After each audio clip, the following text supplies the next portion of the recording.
अस्सलाम वालेकुम। सबको मेरी आवाज़ क्लियर आ रही है? मुझे बताएं। और पीपीटी क्लियर दिख रही है? चैट बॉक्स में बताएं सब लोग।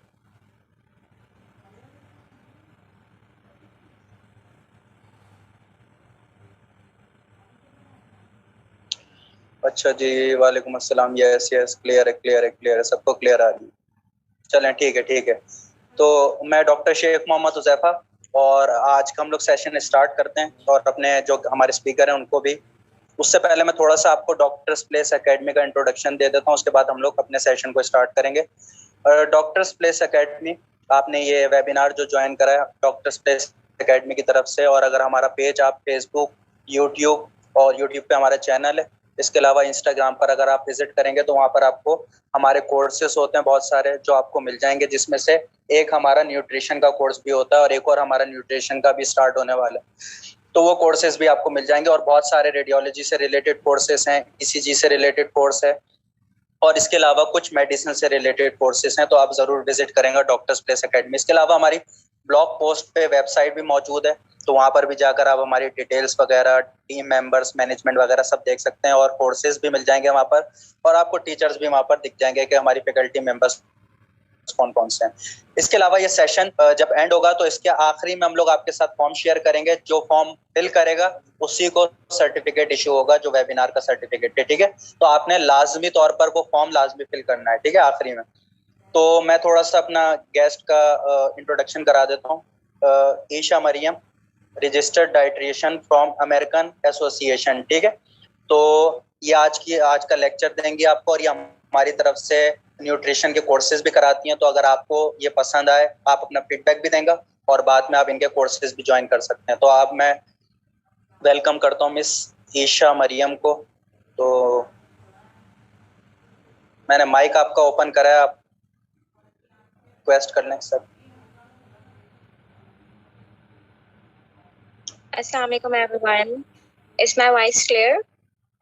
हाँ जी, आपकी आवाज़ क्लियर आ रही है। बाकी सब भी चैट बॉक्स में बता दें।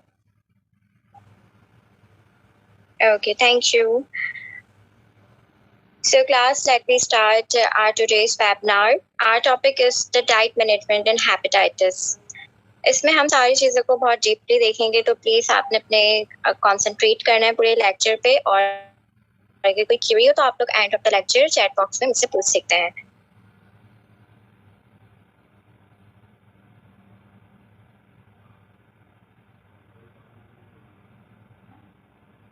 Okay.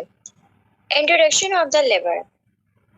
आपको पता है बेसिकली हेपेटाइटिस जो एक डिसऑर्डर है वो लिवर का डिसऑर्डर है। इसमें हमें पहले ये पता होना चाहिए कि लिवर एग्जैक्टली है क्या। हमारी बॉडी का एक लार्जेस्ट ऑर्गन है जिसकी फंक्शनिंग बहुत इंपॉर्टेंट है और इसको मैनेज करना बहुत ज़्यादा ही इम्पॉर्टेंट है। लिवर का हमारी बॉडी में बाइल की सिक्रीशन करवाना, ड्यूरिंग डाइजेशन फैट की एमल्सिफिकेशन करवाना, इन सब में एक इम्पॉर्टेंट रोल प्ले करता है। सेकेंडली, जो मेजर काम होता है आपके लिवर का वो ये होता है कि वो कन्वर्जन करता है अमोनिया टू यूरिया। लेकिन जब हेपेटाइटिस होते हैं जब हेपेटाइटिस होता है तो जो लिवर के फंक्शंस हैं बेसिकली वो डिस्टर्ब हो जाते हैं, जिसकी वजह से आपकी all over the body affected होती है। सिर्फ एक ऑर्गन इफेक्ट नहीं होता, आपकी all over the body affect होती है। So let we start hepatitis. Slide change.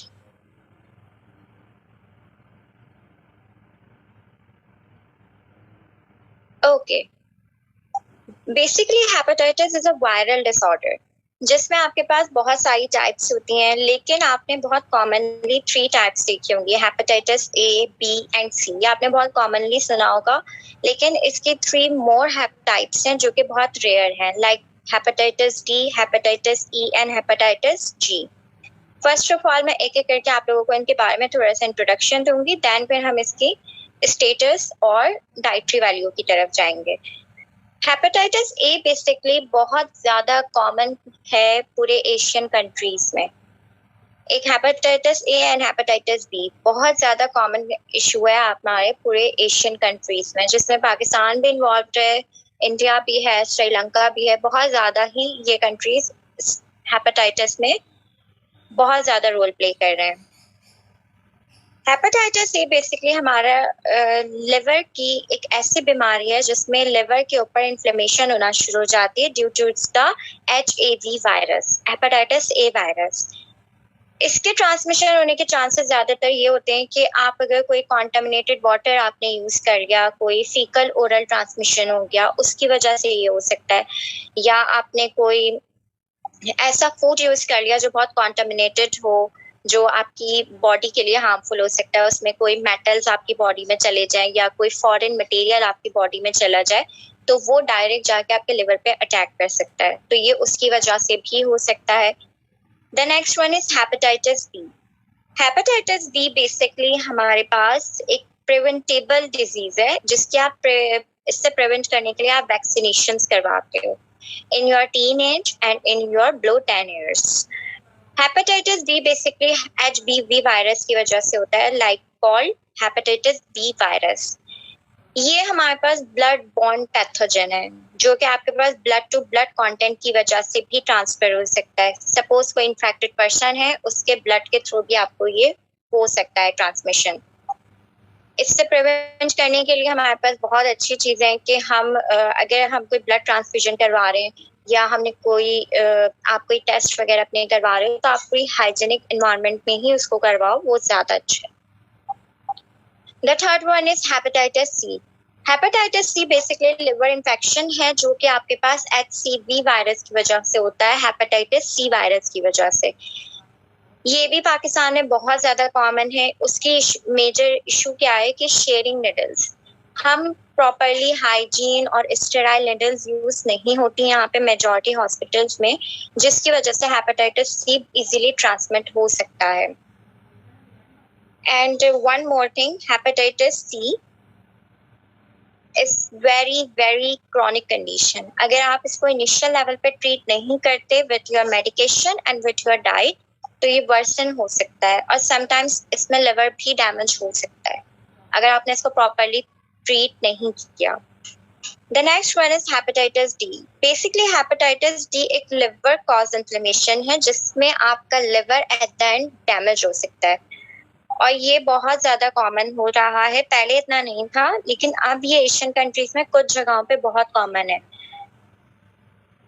Hepatitis E basically HCV virus की वजह से होता है, जिसमें लेकिन ये इतना कॉमन नहीं है, ये डेवलप्ड कंट्रीज में कुछ ज्यादा ही होता है, लेकिन वहाँ पे भी पहले ये बहुत होता था, लाइक 2012-13 में। उसके बाद इसका रेशियो कम होना शुरू हो गया था। And the last one is hepatitis G. Hepatitis G को आप ह्यूमन पैगी वायरस भी कहते हो, जो HPG वायरस की वजह से होता है। ये इतना कॉमन नहीं है, बहुत रेयर डिसऑर्डर है। मेजॉरिटी हेपेटाइटिस जी आफ्टर सर्जरीज के बाद हो सकता है, अगर आपने अपनी हाइजीन का ख्याल नहीं रखा, आपने प्रॉपरली अपनी केयर नहीं की, डाइटरी मॉडिफिकेशन नहीं की, तो ये उस वजह से भी हो सकता है। Slide change please.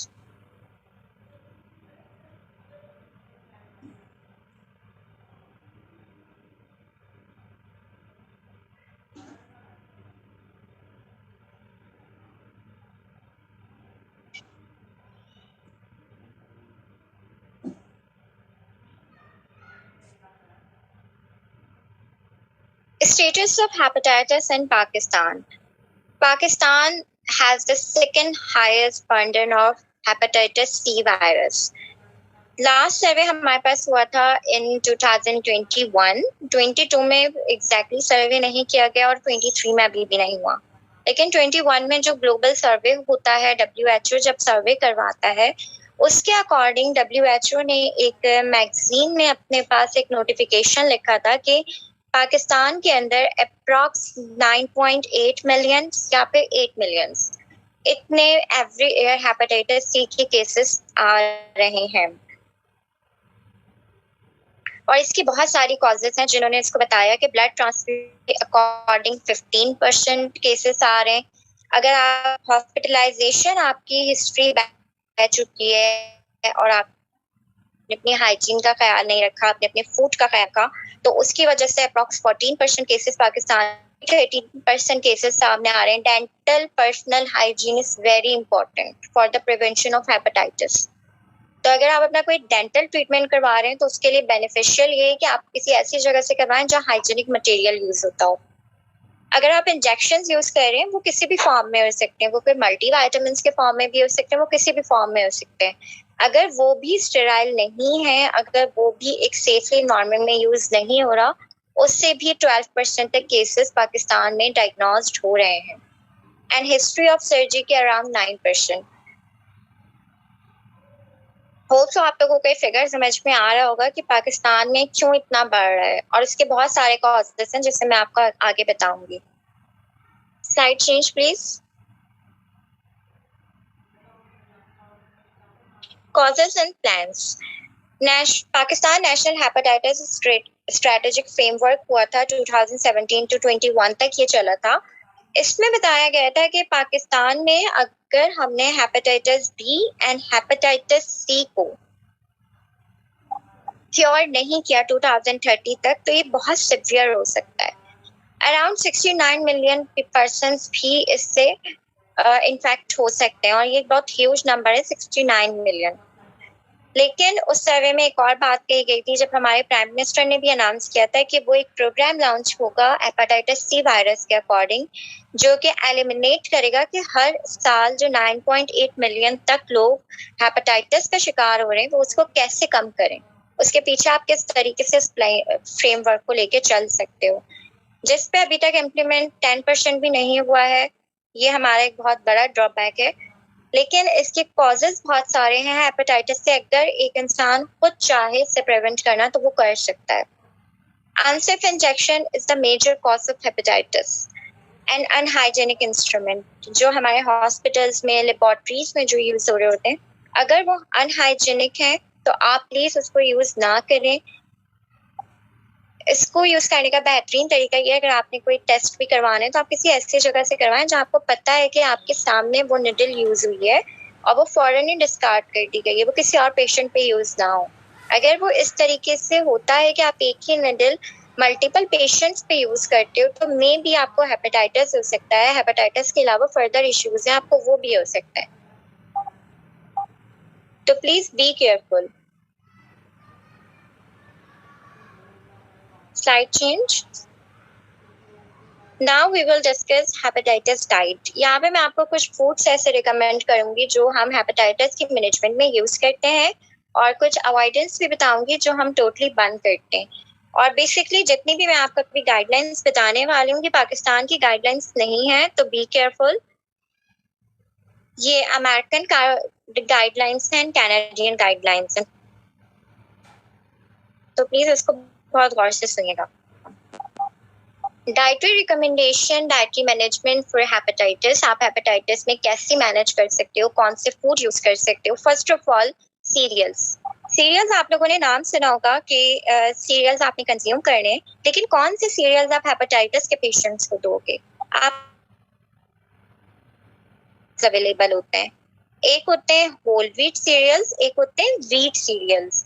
Whole wheat cereals जो बेसिकली बने हुए होते हैं ना, या होल ग्रेन सीरियल्स, आप उसे ब्राउन सीरियल्स भी कंसीडर कर सकते हो, जो इजीली मार्केट में अवेलेबल है।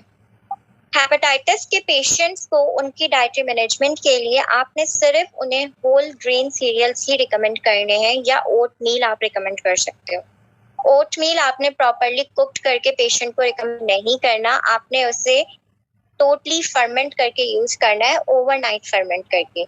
आप उसे स्टोव पे पका के उसके न्यूट्रिशन को प्रॉपरली जला के यूटिलाइज नहीं करोगे, आप उसे फर्मेंट करके ओवरनाइट रेफ्रिजरेट करके आप उसको उस तरीके से यूज करोगे।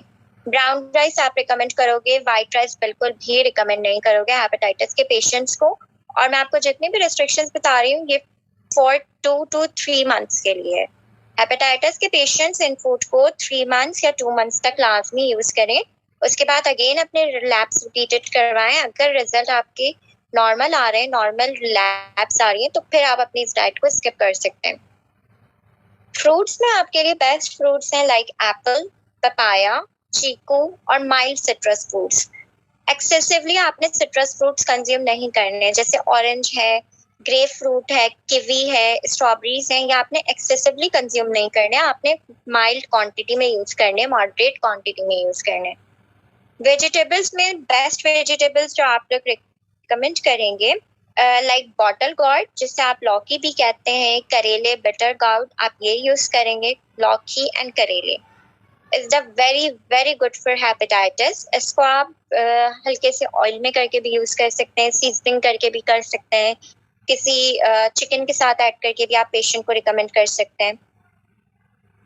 कैरेट आप रिकमेंड करेंगे, पम्पकिन, मिंट, पुदीना जो होता है basically, spinach, turnip, potatoes, onion, beetroot, cauliflower, sweet potato, mushrooms and the one and most important broccoli.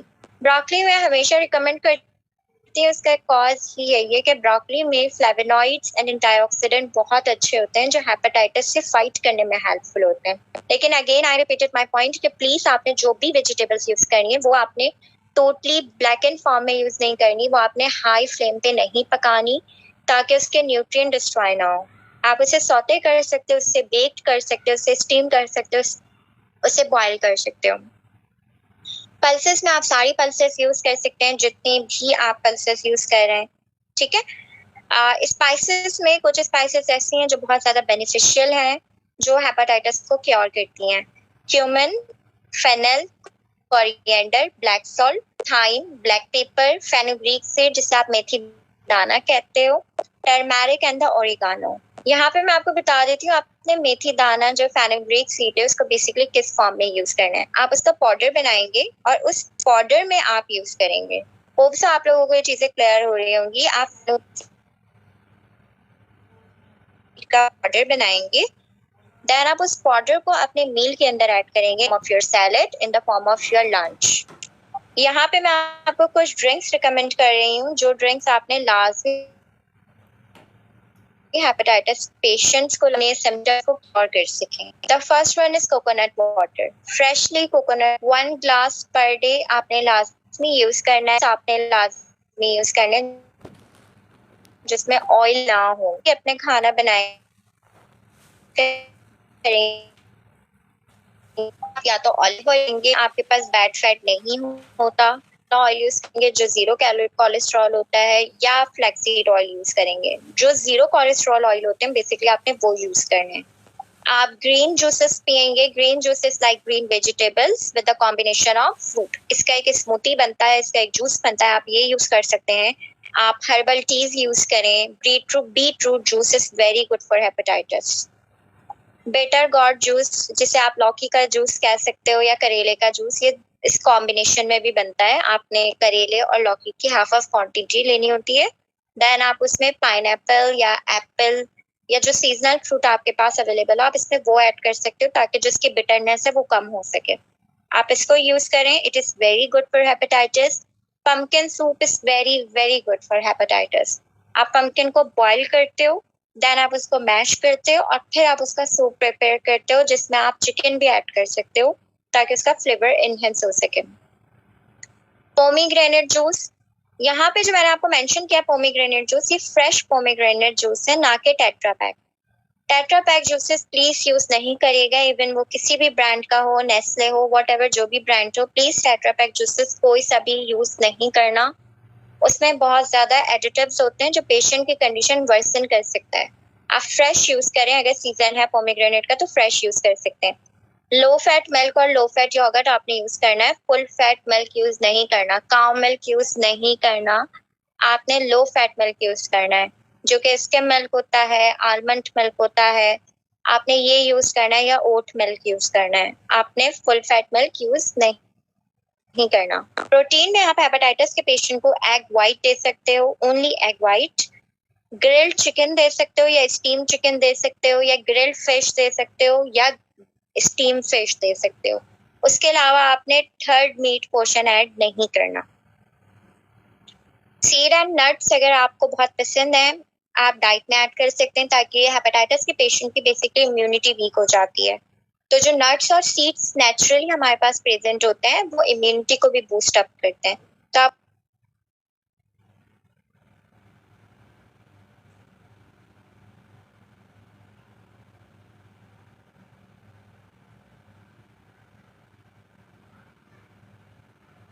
सकते हो। Pumpkin seeds is very very good for hepatitis.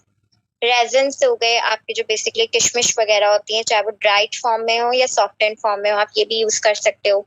Chia seeds is very good for hepatitis. And the quinoa, quinoa को आप वैसे use नहीं करते, आप किसी salad के फॉर्म में क्यों ना ऐड करते हो, आप वैसे इसको रॉ फॉर्म में नहीं कंज्यूम करते। तो मैंने आपको ये भी बता दिया कि आप उसको किस फॉर्म में यूज करोगे। सैलेड फॉर्म में आप कर सकते हो, आप किसी बेकिंग अगर कर रहे हो तो बेकिंग के फॉर्म में यूज कर सकते हो, पैनकेक में क्यों ना को यूज कर सकते हो। और स्वीटनर में आपने सिर्फ 2 स्वीटनर्स रिकमेंड करने हैं हेपेटाइटिस के पेशेंट को। One is jaggery and the second one is Honey. गुड़ या शक्कर एंड हनी, इसके अलावा आप कोई थर्ड बिल्कुल भी अलाउ नहीं करोगे हेपेटाइटिस के पेशेंट्स को। Slide change please. Hope so class आपको ये चीजें क्लियर हो गई होंगी। यहाँ पे डाइटरी रिकमेंडेशंस मैं आपको वो बता रही हूँ, मैं आप लोगों की क्यूरीज का एंड में रिस्पॉन्स करूंगी, मुझे बस थोड़ा सा टाइम दे दें।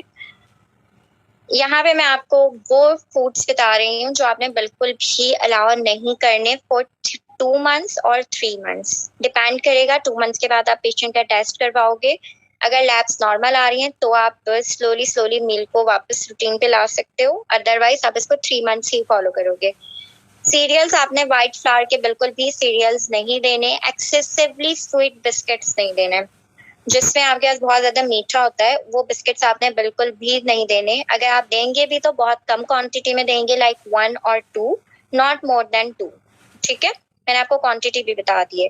क्रीम फिल्ड कुकीज तो आप टोटली बंद कर देंगे, जिसमें क्रीम फिल होती हैं।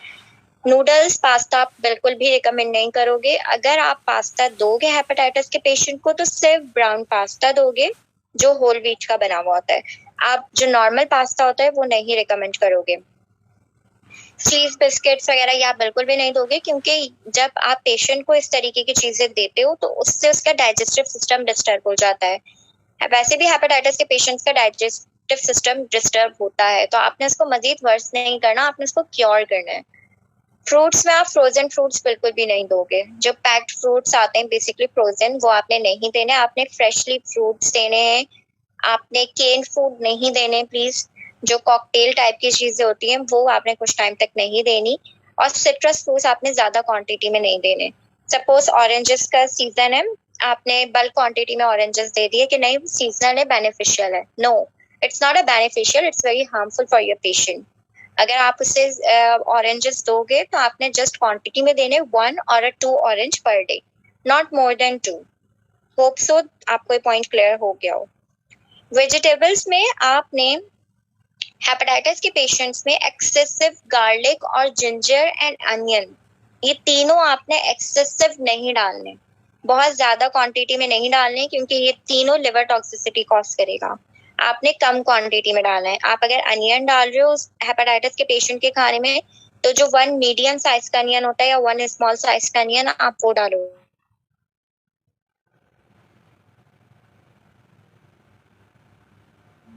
नेट तो नहीं बंद हो गया उनका, नीचे पे चल रहा है, उन्होंने जनरेटर बंद करके खोला, नेट बंद हो गया।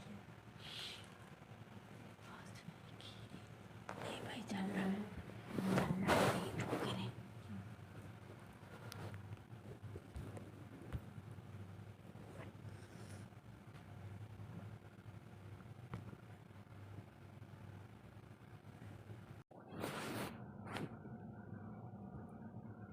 हेपेटाइटिस के पेशेंट्स को सॉसेजेस आपने बिल्कुल भी नहीं देने, एंड द पेपरोनी, प्लीज ये चीजें आपने बिल्कुल भी नहीं देनी। अगर मैं बात करती हूँ नट्स की, तो आपने जो मैंने आपको नट्स बताए सिर्फ वो रिकमेंड करने हैं। सनफ्लावर सीड्स आपने नहीं देने, आपने पिस्टैचू नहीं देने, पिस्ता जो होता है बेसिकली, चाहे वो सॉल्टेड हो अनसॉल्टेड हो, आपने नहीं देने। आपने पीनट्स बिल्कुल भी नहीं देने। ये 3 सीड्स आपने बिल्कुल भी नहीं देने, वरना आपकी पेशेंट की कंडीशन खराब हो सकती है। यहाँ पे मैं आपको कुछ एक्स्ट्रा चीजें बता रही हूँ। पिकल्स, जिसे आप अचार कहते हो, आपने बिल्कुल नहीं देने। सॉसेस आपने अगर आप हेपेटाइटिस के पेशेंट की जो मील प्रिपेयर कर रहे हो उसमें आप सॉसेस माइल्ड यूज करोगे, आप उसमें सोया सॉस ज्यादा नहीं डालोगे, आप उसमें एक्सेसिवली जो पंजेंट वाले होते हैं, जो हाईली फ्लेम वाले आप जिसे सॉसेस कंसीडर करते हो, आप वो नहीं डालोगे। आप ज्यादा केचप का यूज भी नहीं करोगे उनके फूड में। रेड चिली आप ज्यादा नहीं डालोगे क्योंकि पेशेंट की कंडीशन खराब हो सकता है, लिवर डैमेज हो सकता है, सडनली डैमेज हो सकता है, ठीक है। अगर आप उनके खानों में मिर्ची डालोगे तो वो आप ग्रीन पेपर के थ्रू डालोगे, हरी मिर्च के थ्रू, या आप ओरिगानो, टर्मेरिक और बाकी स्पाइसेस के थ्रू उसके लेवल को बैलेंस कर दोगे। एक्सेसिवली स्पाइस आपने नहीं यूज करनी, लाइक जो गरम मसाला टाइप की चीजें होती हैं उनके खानों में बिल्कुल भी नहीं डालनी। मायनीज बिल्कुल ऐड नहीं करनी। आइसक्रीम्स आप बिल्कुल भी रिकमेंड नहीं करोगे फॉर 2 मंथ्स। 2 मंथ्स के बाद आप आइसक्रीम खिला सकते हो पेशेंट को, लेकिन 2 मंथ्स तक आप नहीं दोगे, क्योंकि ये जो छोटी छोटी चीजें होती हैं यही पेशेंट की कंडीशन खराब कर सकती हैं और यही बेहतर कर सकती हैं। जैम जेलीस आप बिल्कुल भी नहीं दोगे। डार्क चॉकलेट्स आप रिकमेंड नहीं करोगे। आप मिल्क चॉकलेट दे सकते हो क्योंकि वो एंटीऑक्सीडेंट प्रॉपर्टी रखता है, एंटी स्ट्रेस प्रॉपर्टी रखता है। आप मिल्क चॉकलेट दे सकते हो, लेकिन आप कितना दोगे? पर क्वांटिटी में दोगे। जो एक नॉर्मल बार होता है आप सिर्फ वो दे सकते हो, या 2 बार दे सकते हो, इसके 2 bars per day of milk chocolate, not dark chocolate.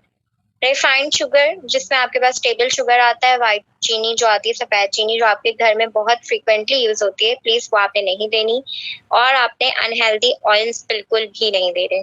जो नॉर्मल ऑयल्स आते हैं और जो बहुत से घरों में ईरानी ऑयल्स यूज हो रहे होते हैं, जो इस तरीके के ऑयल यूज हो रहे होते हैं, वो प्लीज यूज ना करें। वो हेपेटाइटिस के लिए बहुत ज्यादा हार्मफुल है।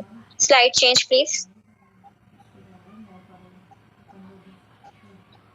अगेन आपके पास कुछ रेस्ट्रिक्शंस हैं, मैं आपको बता देती हूँ। अल्कोहलिक बेवरेजेस आपने बिल्कुल भी यूज नहीं करनी इन हेपेटाइटिस पेशेंट्स। पाकिस्तान में अल्कोहलिक बेवरेजेस नहीं इतनी यूज होती, लेकिन ऑब्वियसली अगर आप फॉरेन मूव करते हो तो वहां पे ये चीजें बहुत फ्रीक्वेंटली यूज होती हैं, तो प्लीज इस चीज से अवॉइड करना है। हेपेटाइटिस के पेशेंट खुद से कोई भी पेन रिलीविंग ड्रग्स नहीं ले सकते, लाइक पैरासिटामोल और इस तरीके की जो चीजें वो खुद से नहीं ले सकते अनटिल अनलेस कि आपका जो डॉक्टर है, जो आपका जर्नल फिजिशियन है, वो आपको खुद से रिकमेंड ना करे। आपने खुद से नहीं लेना कि मुझे पेन हो रहा है, मैंने पैनाडॉल ले ली, मैंने पोस्टान ले लिया। आपने इस तरीके की कोई पेन रिलीविंग ड्रग्स नहीं कंज्यूम करनी। सीक्रेट आपने बिल्कुल बिल्कुल भी यूज नहीं करनी। जो लोग स्मोकिंग करते हैं अगर वो सडनली नहीं छोड़ सकते तो वो अपनी क्वांटिटी कम करें, कुछ थेरेपीज लें। लेकिन अगर उन्हें हेपेटाइटिस है तो प्लीज आप रोक दें, क्योंकि यही हेपेटाइटिस स्मोकिंग जो है ये हेपेटाइटिस को लीथल करती है। समटाइम्स पेशेंट की सडनली डेथ हो जाती है विद इन 48 आवर्स या विद इन 72 आवर्स अगर आप इसको स्टॉप ना करें तो। And the most important point कि आप अपनी डाइट में, जो हेपेटाइटिस के पेशेंट्स होते हैं उनकी डाइट में आयरन की क्वांटिटी फिक्स होती है कि आपने 10 to 20 मिलीग्राम तक आयरन लेना है, क्योंकि अगर आप आयरन एक्सेसिवली कंज्यूम करते हो ना तो वो आपकी जो लिवर है उसको डैमेज करेगा। तो आपने आयरन की क्वांटिटी फिक्स में यूज करनी है, और अगर आप वो फूड भी यूज कर रहे हैं जिसमें आयरन होता है तो आप उन फूड की भी क्वांटिटी फिक्स करोगे, जैसे मैंने आपको पीछे बताया कि आपने इतनी क्वांटिटी में चिकन को यूज करना है, आपने इस तरीके से यूज करना है, स्टीम्ड में करना है, ग्रिल्ड में करना है, जिस तरीके से आपको बताया गया आपने उस तरीके से यूज करना है। लेकिन अगर आप एक्सेसिवली आयरन यूज कर रहे हो या आप आयरन की कोई सप्लीमेंटेशन यूज कर रहे हो तो प्लीज हेपेटाइटिस के पेशेंट को आपको वो सप्लीमेंटेशन रोक देनी है, और हाई आयरन फूड आपने उनका रोक देना है, जिसमें रेड मीट होता है, लिवर होता है, या कुछ सीरियल मार्केट में अवेलेबल होते हैं जिसके पीछे लेबल जो होता है आयरन फोर्टिफाइड सीरियल्स। तो इस तरीके की जो चीजें होती है वो आपने टोटली बंद कर देनी है। विटामिन की जो टैबलेट्स होती हैं उसमें हम रेस्ट्रिक्शंस करते हैं हेपेटाइटिस के पेशेंट में अनटिल अनलेस के हम पेशेंट की कंडीशन ना देख लें।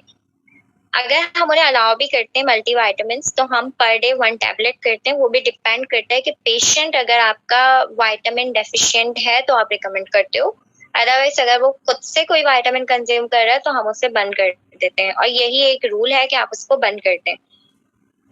एंड मोस्ट इम्पॉर्टेंट के high serum vitamin B12 level जो होता है बेसिकली वो भी आपके पास इशू कॉज करता है विटामिन सी में। तो इसमें भी आपको ध्यान रखना है कि आप B12 भी बल्क क्वांटिटी में यूज ना करें, उसका आपकी मॉडरेट रेस्ट्रिक्शन होती है, सप्लीमेंट ऐसे यूज ना करें। Slide change please.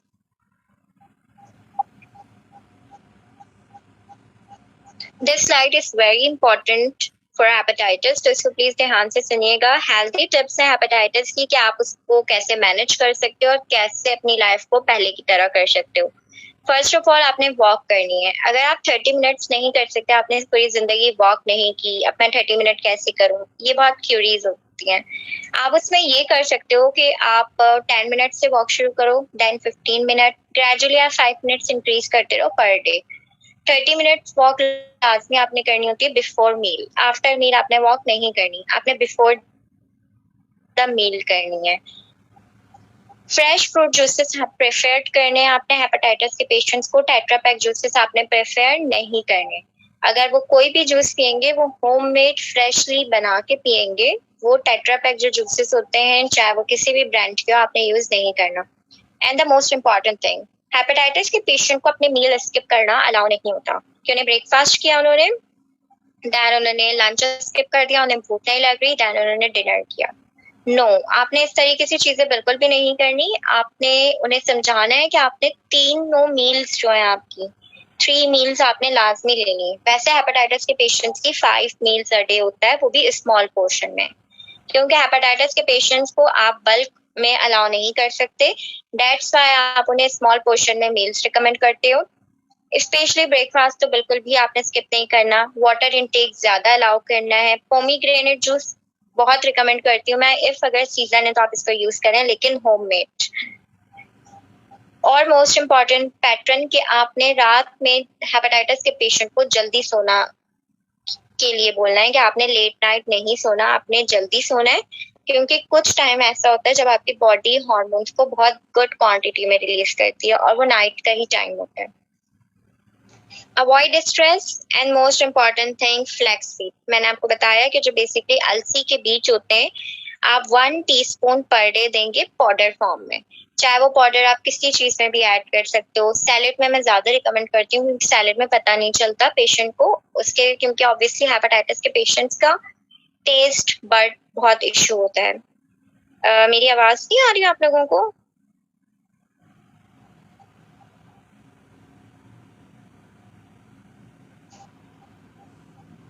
ओके आप अपना इंटरनेट शायद आपका कोई इशू है तो प्लीज देख लें इसको। Again I repeated my point, flax seed अगर आप यूज कर रहे हैं तो वो पाउडर फॉर्म में करेंगे in the form of salad. मैं सैलेड में ज्यादा रिकमेंड करती हूँ क्योंकि वो ज्यादा बेनिफिशियल है। यहाँ पे मैं आपको एक मेंट सॉस बता रही हूँ। ये मेंट सॉस बेसिकली आप हेपेटाइटिस के पेशेंट को डे टाइम पे रिकमेंड करोगे कि वो अपनी रोटी के साथ, जो आपकी ब्रेड होती है रोटी बेसिकली, उसके साथ वो ये खाएं, क्योंकि ये जो सॉस है बेसिकली ये हेपेटाइटिस को बहुत तेजी से क्योर करता है। जैसे आपके पास मिंट होता है, पुदीना आप जिसे कहते हो, गार्लिक के आप सिर्फ 2 क्लोव्स डालोगे, not more than 2 cloves. Coriander धनिया जो होता है बेसिकली, ओरिगानो इस हर्ब है बेसिकली ये। टर्मेरिक जो आपके घर में नॉर्मली यूज भी होता है, and half tomato, not more than half, and not more than 2 cloves of garlic. 2 garlic के दानों से ज्यादा आपने यूज नहीं करना। इसको आप ब्लेंड करेंगे, ये एक सॉस बनेगा। इसमें अपने अकॉर्डिंग आपने सॉल्ट ऐड करना है और आप इसको अपनी ब्रेड के साथ, मतलब जो आपकी रोटी होती है, आप उसके साथ डे टाइम में लंच में कंज्यूम करें। ये हेपेटाइटिस के लिए बहुत बेनिफिशियल है। यहाँ पे मैं आपको एक और हर्बल टी बता रही हूँ जो बहुत अच्छी है हेपेटाइटिस के लिए। 1/2 टीस्पून आपने फेनल लेना है, ठीक है। 1/2 टीस्पून आपने कोरिएंडर लेना है, सौंफ और कोरिएंडर, ठीक है। और 1/2 टीस्पून आपने क्यूमिन लेना है, जीरा बेसिकली। आपने पानी डालना है तकरीबन 2 से 3 कप। उसके अंदर आपने ये 1/2 टीस्पून डालना है। देन आपने इसको अच्छे से बॉईल करना है। जब ये बॉईल हो जाए, हाफ क्वांटिटी में रह जाए, मतलब 1 ग्लास के अराउंड रह जाए या 1 कप के अराउंड रह जाए, आप इसको ठंडा करोगे, स्टेन करोगे और कंज्यूम कर लोगे। या आप इवनिंग टाइम में रिकमेंड करोगे हेपेटाइटिस के पेशेंट को, या आफ्टर ब्रेकफास्ट 2 आवर्स के बाद आप ब्रेकफास्ट के पेशेंट को रिकमेंड करोगे। नाइट में रिकमेंड नहीं करोगे और खाली पेट रिकमेंड नहीं करोगे, ठीक है। एंड मोस्ट इम्पॉर्टेंट थिंग कि हेपेटाइटिस की एक मिथ है कि ये सेक्सुअली ट्रांसमिट हो जाता है। First of all hepatitis sexually transmit नहीं होता, ठीक है। पर्सनल हाइजीन बहुत इंपॉर्टेंट होती है इसमें। Slide change please. अच्छा, स्लाइड चेंज करने से पहले मीटिंग आप सब लोग ना दोबारा से रिज्वाइन कर लें, क्योंकि 5 मिनट रह गए हैं तो फिर ये एंड हो जाएगी। इसके बाद हमारे थोड़ा सा टॉपिक रहता है, और क्वेश्चन आंसर आप लोग एंड में कर लेंगे, ठीक है। वो क्लास में हमने शुरू में भी बताया कि कोई भी आपका क्वेश्चन है वो आप एंड में कर लें। इसी लिंक पे दोबारा क्लिक करेंगे, रिज्वाइन हो जाएगा, ठीक है। तो सब लोग जल्दी से रिज्वाइन कर लें और इसके बाद फौरन स्टार्ट हो जाएगा। एंड में मैं आपके साथ फॉर्म शेयर करूंगा, तो लाजमी आपने वो फॉर्म फिल करना है, तो तभी आपको सर्टिफिकेट मिलेगा। यहाँ पर आपके साथ शेयर होगा, ठीक है। तो वेट करें आखिरी तक। ज्यादा दिन तक नहीं दे सकते कि आपने 1 टैबलेट किसी भी एंटीऑक्सीडेंट सप्लीमेंट की आपने सपोज 1 वीक दे दी, 2 वीक्स के लिए दे दी, लेकिन बेस्ट यही है कि आप उसको ना दें। वो विटामिन ई आप रिकमेंड कर सकते हो अगर पेशेंट अपना डाइटरी इंटेक नहीं ले रहा, अगर वो फूड नहीं ले रहा जिसमें विटामिन ई प्रेजेंट है, जिसमें एंटीऑक्सीडेंट्स प्रेजेंट है, अगर वो फूड कंज्यूम नहीं कर रहा, अगर उसका डाइटरी इंटेक अच्छा नहीं है, तो फिर आप विटामिन ए के सप्लीमेंट्स दे सकते हो। 400 to 1000 IU international unit per day हम देते हैं। यहाँ पे 0 एक मैंने कम लिख दिया बाय मिस्टेक, वो 1000 है, ठीक है। आप 400 to 1000 international unit per day vitamin A का सप्लीमेंट दे सकते हो। अगर वो विटामिन ई अपने फूड में नहीं ले रहा, अगर वो वेजिटेबल्स नहीं ले रहा, अगर वो ग्रीन लीफी वेजिटेबल्स नहीं ले रहा, इस तरीके की चीजें नहीं ले रहा, नट्स नहीं ले रहा, तो आप इसको दे सकते हो। Grep seed extract basically market में बहुत इजीली अवेलेबल है। आप ये रिकमेंड कर सकते हो पेशेंट को 150 to 200 ml पर डे के around grape seed extract basically. लेकिन again I repeated my point, अगर पेशेंट फ्रूट्स कंज्यूम नहीं कर रहा तो आप इसको दे सकते हो। फ्लैक्सीड ऑयल के सप्लीमेंट्स मार्केट में अवेलेबल होते हैं, ये आप अलाउ कर सकते हो हेपेटाइटिस में।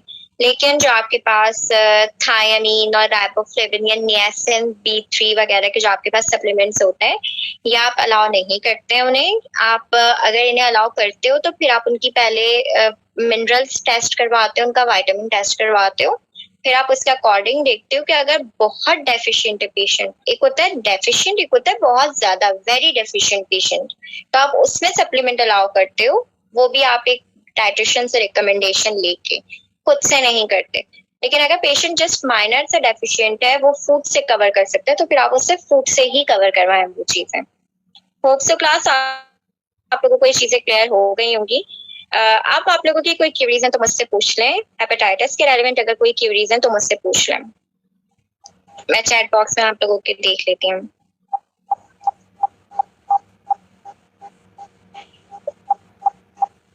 ओवरव्यू मैं बता देती हूँ सर कि बेसिकली हेपेटाइटिस में हमारे पास जो डाइटरी इंटेक होता है वो आपके पास मैनेज करना बहुत इंपॉर्टेंट होता है। अगर आप इसको मैनेज ना करें तो ये वर्सन हो सकता है, और उसकी कंडीशन ही यही है कि आपको जो मैंने फूड बताए हैं आप वो फूड लाजमी यूज करें, उससे अलाउ ना करें। लाइक रेड मीट है और पीनट्स हैं, जो इस तरीके की चीजें उसको टोटली अवॉइड करें।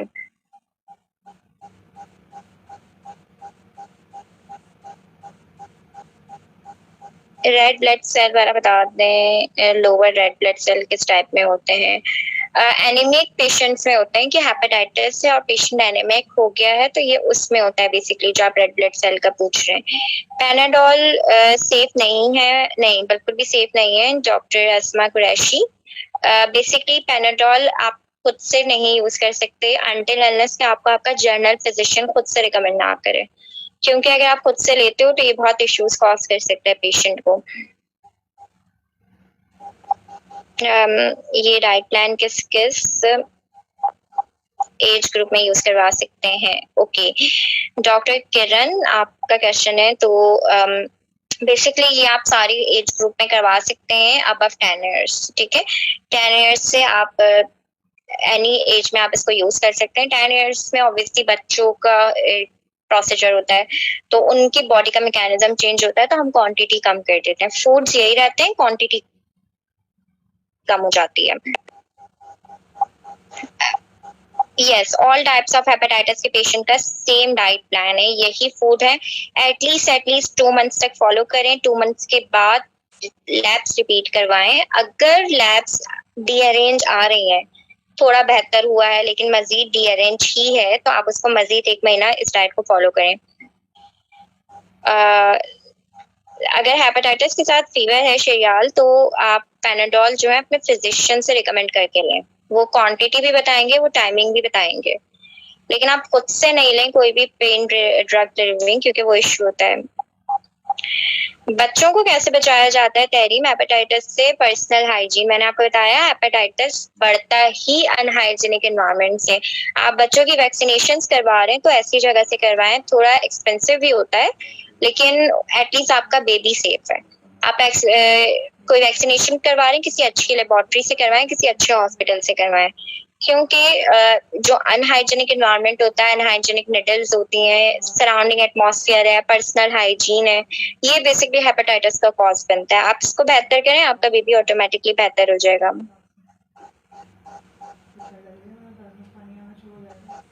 अगर आपने पूछा है रबत अली कि सॉरी इफ मैंने रॉन्ग प्रोनाउंस किया हो, तो आपने पूछा है कि अगर अफोर्ड नहीं कर सकते डाइट, तो देखिए अफोर्ड नहीं कर सकते तो नॉर्मल घर में खाना तो बनता होगा ना। जैसे जो मैंने आपको एक मिंट सॉस बताया, ये बहुत चीपली है, ठीक है, ना पुदीना इतना एक्सपेंसिव आता है, ना कोरिएंडर इतना एक्सपेंसिव आता है, ठीक है, नॉर्मल आपके घर में प्रेजेंट होता है। आप उन्हें बोले दिन में ये यूज करें, अगर वो फ्रूट जूस नहीं पी सकते, वेजिटेबल्स तो बनती है ना घर में, आप उन्हें रिकमेंड करें कि हाई फ्लेम पे नहीं बनाए, मतलब सौते जो हम करते हैं ना हल्का सा, वो कर लें, या स्टीम करके मतलब उसी पैन में अपना स्टीम करें नीचे और फिर वो इसको यूज कर लें, ठीक है। और फ्रूट्स अगर वो नहीं खा सकते, नॉट अ बिग इशू, लेकिन अपनी मेडिकेशन लें हेपेटाइटिस की टाइम पे। अगर अफोर्ड नहीं कर सकते तो वो इस तरीके से यूज कर सकते हैं।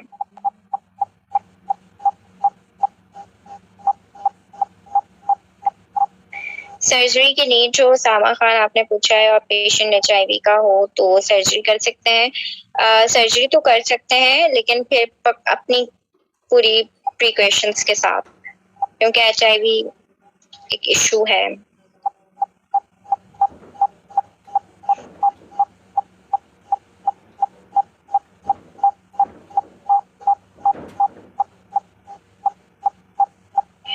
हेपेटाइटिस C बेसिकली जो आप कह रही है ना रियकर हो जाता है, उसकी रीजन सबसे पहली होती है कि आपने सपोज हेपेटाइटिस C ना डायरेक्ट नहीं होता, उसका मेजर कॉज ये होता है कि आपको पहले हेपेटाइटिस B होता है, आप उसको ट्रीट नहीं करते तो वो वर्सन हो जाता है, हेपेटाइटिस C की तरफ भी मूव करता है, ये भी इसका एक रीजन होता है। लेकिन इसमें तरीका ये होता है कि आप उस चीज को क्योर करें प्रॉपरली। और मैं आपको अगेन रिपीट कर देती हूँ कि हेपेटाइटिस में पेशेंट को एक्सट्रीम केयर की नीड होती है, क्योंकि ये एक ऐसे डिसऑर्डर है जो सडनली आपकी पूरी बॉडी पे भी इम्पैक्ट कॉज कर सकता है। तो अगर आप उससे प्रिवेंट कर रहे हैं तो आपके लिए ज्यादा अच्छा है।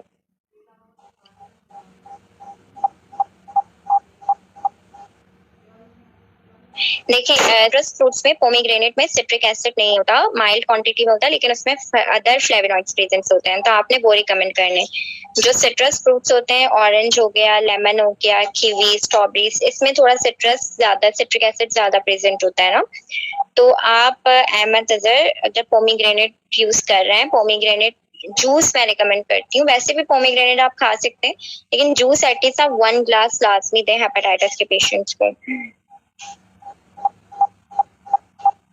वेनोफर इन्फ्यूज कर सकते हैं, लेकिन अगर बहुत लो है तो फिर अगर लाइक 7 या 8 HP है तो फिर उस पर जरूरत नहीं पड़ती इसकी। सिट्रस फ्रूट प्रोहिबिटेड तैयबा इसलिए करते हैं क्योंकि सिट्रस फ्रूट्स के अंदर सिट्रिक एसिड बहुत ज्यादा क्वांटिटी में प्रेजेंट होता है, और सिट्रिक एसिड आपके लिवर पे जाके डायरेक्टली अटैक करता है, तो दैट्स वाई हम उसे माइल्ड क्वांटिटी में करते हैं। क्योंकि मैं हमेशा कहती हूँ कि किसी चीज का ज्यादा खाना भी नुकसानदेह, कम खाना भी नुकसानदेह, तो आप उसकी क्वांटिटी पे डिपेंड करें। पेन किलर मैं हेपेटाइटिस में यूज नहीं करती, रिकमेंड नहीं करती, लेकिन फिर भी अगर आप कोई पेन किलर ले रहे हैं तो फिर अपने जनरल फिजिशियन से रिकमेंड करके लें, अदरवाइज आप वैसे अवॉइड करें तो वो ज्यादा अच्छा है। आप नेचुरल फूड से कर सकते हैं। अगर मैं आपको बताऊं आपको पेन बहुत हो रहा है, आपने पेन किलर के बदले आप नेचुरल फूड से कर सकते हैं। आपके किचन में पेन किलर अवेलेबल है, आप फैट फ्री मिल्क लें, ठीक है, आप उसके अंदर टर्मेरिक डालें और आप उसमें एक खजूर डाल लें, ठीक है, डेट्स जो बेसिकली होता है, it's a pain natural painkiller, आप ये यूज करें, आपकी बॉडी का पेन खत्म हो जाएगा। यस, सप्लीमेंट सेम है जो मैंने आप लोगों को बताई हैं जी। इन्फेंट्स में अगर हेपेटाइटिस होता है तो वो प्रेगनेंसी के इशू की वजह से होता है कि उस टाइम पे आपने अपनी केयर नहीं की। इन्फेंट्स में हो रहा है तो ये बहुत केयरिंग वाला प्रोसीजर होता है, तो उसमें आप उन्हें अगर फ्रूट प्यूरीज के थ्रू आप इनको दे सकते हो, प्यूरीज फॉर्म में, क्योंकि ऑब्वियसली वो इन्फेंट्स हैं, वो प्रॉपर्ली फूड कंज्यूम नहीं कर सकते। जेनेटिकली हेपेटाइटिस ट्रांसमिट नहीं होता, बहुत कम होता है, बहुत रेयर केसेस में हो गया, वरना जेनेटिकली नहीं होता, ये बहुत रेयर में हो गया। मतलब लाइक बहुत पहले कभी हुआ था, वो भी जर्मनी साइड पे हुआ था, यहाँ पे मैंने कहीं नहीं देखा।